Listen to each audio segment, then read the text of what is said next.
بسم الله الرحمن الرحيم إلهي كوبس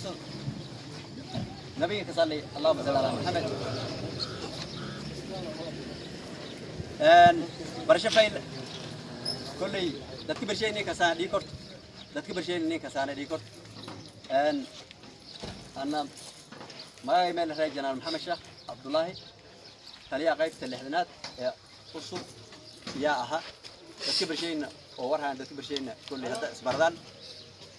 إذا كفر حسن الجيك أنا سيد كوي أنا يو ما يلهاي وبدقي كورمير شقاء دقمة الدين صار إذا مركزنا أنا سين لكلما لما رقيب ورك بقول كنتني أفراد يو ورك دراويشته دين صار ونهدر جاهين إني أرد سكمل نغتان مجا وركنا يورك هذا دونا إن شاء الله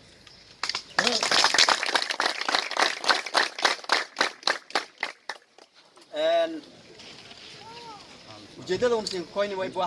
ani uun arday iswaraysan ani uun ogaan xaaladii nololeed difaaciyadii wada shaqaynta arday degmada iyo ciidanka wada shaqaynta maarna ciidamada saaxiibada ee Itoobiya iyo isinka ku dhaawayta iyo waajibaadka horyaal ani uun arday siinka dhiirigelin walaagi arday siin baahantiin ani uun ogaan arday baahidin lin dabol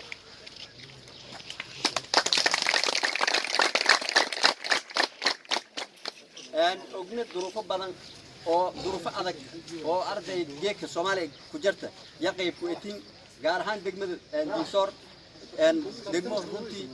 doodon ani ataya oga maylin baahanya ani isin arday tabar adeegtan ogna haddana arday ani isin meeli maarna ku bilawtan oo arday shaqada teaching lama jibaartan dalka kan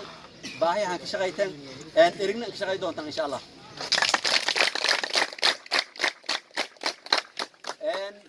geeka ogdiin may raay degmo guud mala ciidankan runtii farabadin may dhii kortee hareeraheena tuulooyinka yaala oo siin ogdiin ani arday roogan afar qof oo burcad oo shabaab oo andaladii tuuladaas ya arday tuuladaas ani kanooni dhii kortee lamba qol qoys